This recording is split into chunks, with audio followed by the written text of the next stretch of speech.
I bet you really would like to learn how to build a tower. They're really fun. You might want to start off with a structure that looks something like this. We've taken a 12-inch wall, connected it in two sides to a wall, and two sides here to a 4-inch wall. And on the bottom, put, like we said before, lined up with the holes, 2 pegs to put into the mat. Now I've already constructed another wall. I actually already have a top for the tower right up here. I'm going to push this into the mat. So start off with 2 of these, make them separately, and then push them into the mat. And then put a spinner peg carefully in here till it snaps in.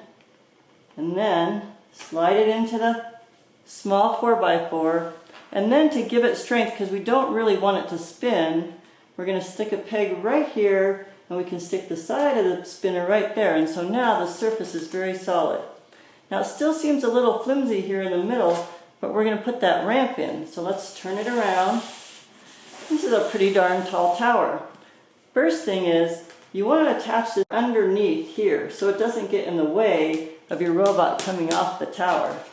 So you can set it here, put some spinner pegs in right here. Remember, try to keep hands on both sides of those pegs to control them when you're putting them in the holes. Okay, put another peg on this side over here.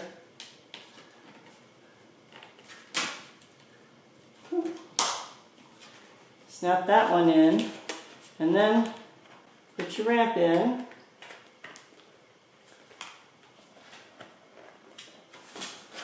You want to put some strength in the ramp by attaching it in some other places. So we're going to attach it right here.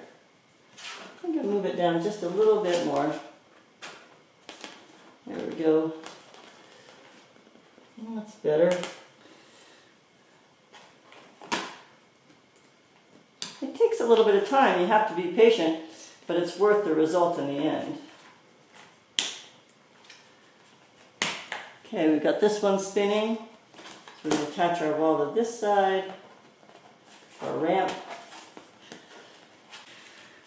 You can see I moved on and added a few more things onto this ramp. I had a 2x1 down here because I wanted to get a little bit of a swoop in my ramp when the robot goes off the ramp.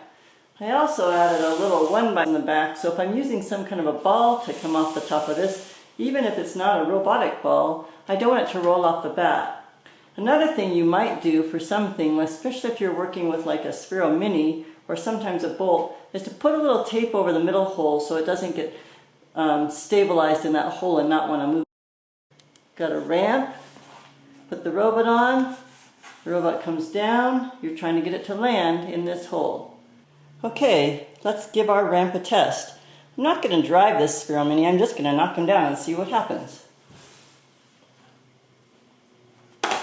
Whoa, bingo, look at that. And let's try the bolt too. Much bigger guy. Here we go. Lands right in there. You might want to make it a little bit harder.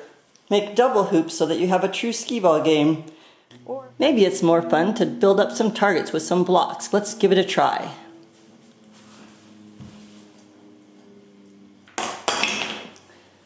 So cool.